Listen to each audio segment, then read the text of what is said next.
Maintenant, je vais vous parler de la croissance du cheveu. Et la croissance du cheveu, on sait aujourd'hui que c'est contrôlé par de très nombreuses voies, mais je vais vous en décrire une plus particulièrement, qui est la voie des prostaglandines, parce que c'est quelque chose qui est assez récent. Alors, tout à l'heure, je vous ai dit que la coxin a été synthétisée de façon spécifique dans la papille dermique. La coxin, c'est celle qui transforme l'acide arachidonique en PGH2, qui ensuite va être prise en charge par un certain nombre d'enzymes pour donner PGD2, PGE2, PGF2-alpha. D'accord ? En fait, ce qu'on a découvert, c'est que toutes les voies métaboliques aboutissant à la production de PGF2-alpha et de PGE2 étaient exprimées dans le follicule pileux. D'accord ? Donc le follicule pileux a son propre métabolisme des prostaglandines. Il ne fait pas que synthétiser PGH2, il synthétise tout le reste. En fait, non seulement il synthétise toutes ces prostaglandines, mais en plus il a une enzyme, il exprime une enzyme qui s'appelle la 15-PGDH, qui a pour rôle de désactiver les prostaglandines. Et là aussi, on retourne dans la vraie biologie, c'est-à-dire qu'on sait que les prostaglandines, ce sont des molécules qui ont des activités biologiques très puissantes. Le follicule pileux, pas fou, au même endroit, il synthétise une enzyme qui les désactive.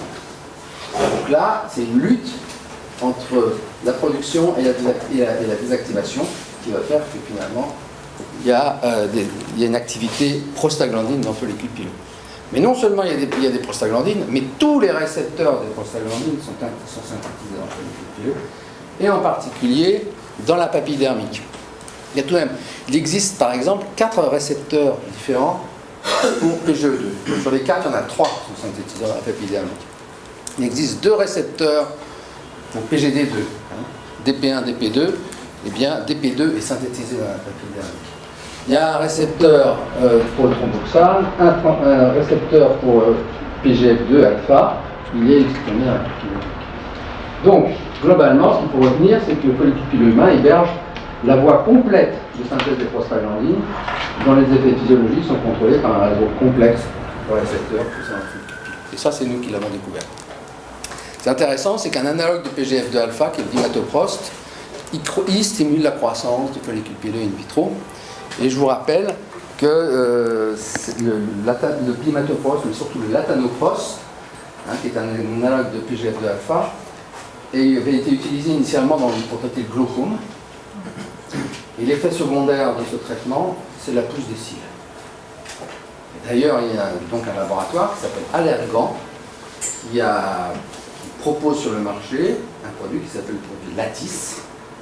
Lattice, c'est quoi? C'est du latanoprost.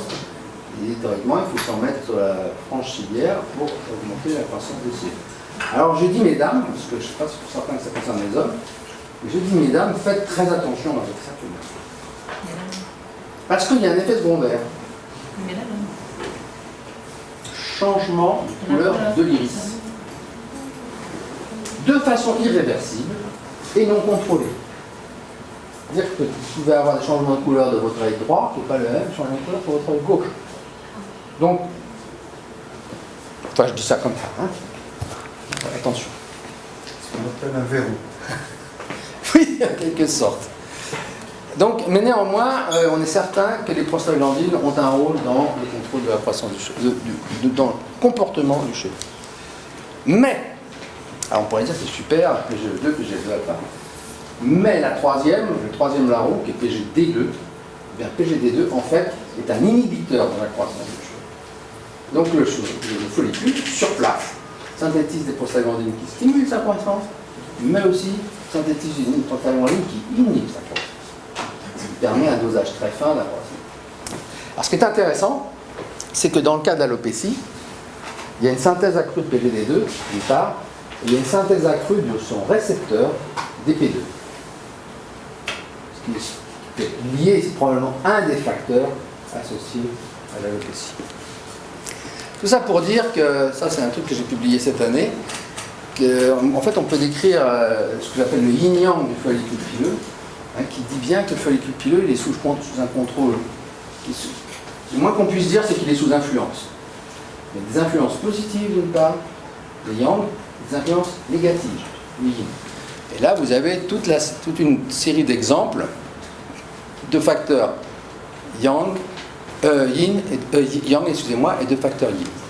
Et donc, les plus connus, hein, IGF-1. Alors IGF-1, ça c'est clair, le follicule ne pousse pas en absence d'insuline growth factor de type 1, ou d'insuline.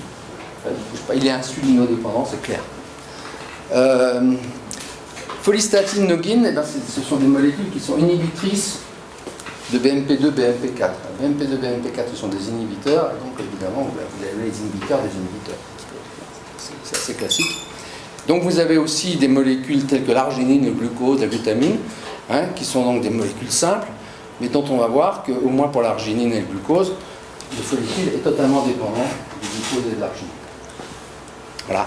Et puis on a montré, j'en reparlera plus tard, du moins ce soir, hein, pour ce qui est dans le cadre de l'alopécie, il est clair que les cytokines pro-inflammatoires, comme l'IL1, l'IL1 alpha, ont des effets totalement négatifs sur la croissance du follicule.